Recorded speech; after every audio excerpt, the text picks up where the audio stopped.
ایک شخص آیا محبوب الہی سے پوچھنے لگا کہ حضور کبھی کبھار تو گناہ کرنے کی اجازت مل جانی چاہیے۔ آپ نے فرمایا کیوں نہیں، ملنا تو چاہیے۔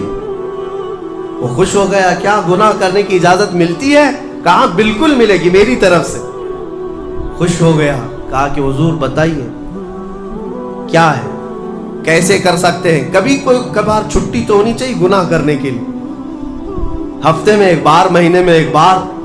محبوب الہی نے فرمایا بالکل، دو شرطیں ہیں میری، اگر وہ پورا کر لے تو تجھے اجازت ہے میری طرف سے گناہ کرنے کی۔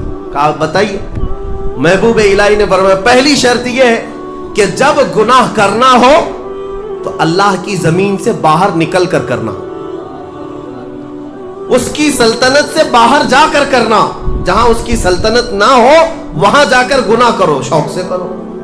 اس نے کہا حضور کوئی ذرہ ایسا ہے جو میرے مولا کی سلطنت سے خالی ہے؟ کوئی ایسی جگہ ہے جو اللہ کی خدائی سے خالی ہے؟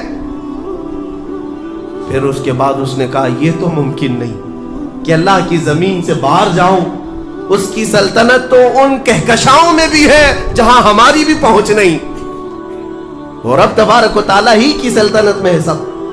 پھر اس نے کہا دوسری شرط آپ کی؟ محبوب الہی نے فرمایا جب گناہ کرنے کا ارادہ ہو تو وقت دیکھ لینا، اس وقت گناہ کرنا جب تیرا رب سو رہا ہو۔ اس نے کہا حضور یہ کیسی شرط ہے؟ میرا مولا تو وہ ہے لا تأخذہ سنۃ ولا نوم، میرا رب وہ ہے جسے نہ اونگ آتی ہے نہ نیند آتی ہے، وہ پوری کائنات کے لیے حی اور قیوم ہے۔ تو محبوب الہی نے کہا ظالم، جب تجھے یہ دونوں باتیں معلوم ہیں کہ تو اس کی سلطنت سے باہر نہیں جا سکتا اور اس کی غفلت کا ایک لمحہ کیا ایک آن بھی نہیں آ سکتی، تو کیا تجھے اس بات کی شرم نہیں آتی کہ اسی کی زمین پر اسی کے دیکھنے کے حالت میں گناہ کروں؟ یہ کیسے ممکن ہے کہ تجھے تیری ماں دیکھ رہی ہو، تیرا باپ دیکھ رہا ہو اور تو اس وقت ننگا ہو رہا ہو؟ تو اپنے گھر میں اپنے ماں باپ کے سامنے ننگا نہیں ہوتا تو اس پروردگار عالم کی بارگاہ میں اس کی نافرمانی کے لیے کیسے گناہ کر لے گا؟ زمین اس کی، سلطنت اس کی، اس کا کھا رہا ہے، اس کا پی رہا ہے، اس کی ہوائیں استعمال کر رہا ہے، ساری نعمتیں اسی کی دی ہوئی ہیں، اور تو کہتا ہے کہ گناہ کی اجازت چاہیے؟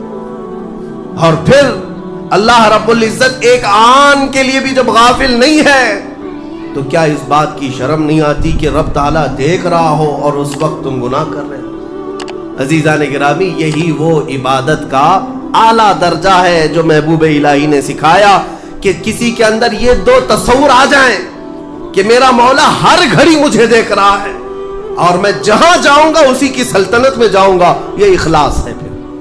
پھر یہ عبادتوں کی جان ہے۔ پھر دیکھنا آپ کی عبادتوں میں لطف کیسا آئے گا اور مزہ کیسا آئے گا، عبادتوں کا طور طریقہ ہی بدل جائے گا۔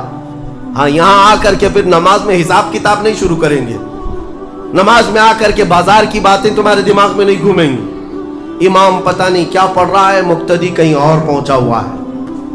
یہ کیوں ہو رہا ہے؟ اخلاص نہ ہونے کی وجہ سے، دل کے اندر اخلاص نہیں، خالص اللہ کے لیے کرے۔ حضرت حاتم اصم بڑے بزرگ ہیں اور وہ نماز کے لیے کھڑے ہوتے تو ان کے بدن کے جو بال ہیں نا وہ اتنے کڑک ہوتے تھے کہ کپڑے سے باہر آ جاتے تھے، رونگٹے ان کے جو کھڑے ہوتے کپڑوں سے باہر آتے تھے، ان کا جسم پیلا پڑ جاتا تھا۔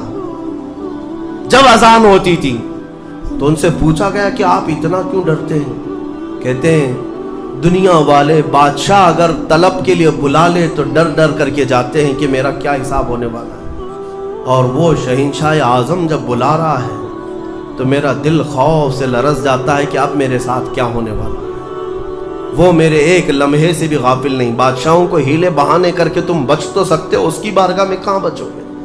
اور پھر حاتم اصم سے پوچھا گیا آپ عبادت کیسے کرتے ہیں؟ وہ کہتے ہیں میں جب نماز کے لیے کھڑا ہوتا ہوں تو تصور میرا یہ ہوتا ہے کہ ادھر بھی دوزخ ہے ادھر بھی دوزخ ہے، دونوں طرف گڑھے ہیں اور سامنے جنت ہے، اللہ رب العزت کی رضا ہے اور پیچھے ملک الموت انتظار میں ہے۔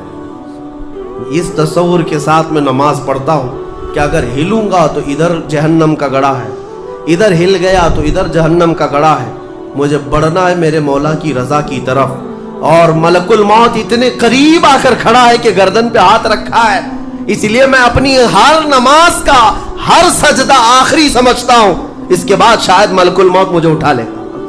تو جب میں سجدے میں جاتا ہوں تو مولا کو منائے بغیر اٹھتا نہیں کہ مولا ہو سکتا ہے اس کے بعد پھر میرا سجدہ ہو یا نہ ہو، اسی سجدے میں تو مان جا مجھے مغفرت فرما دے۔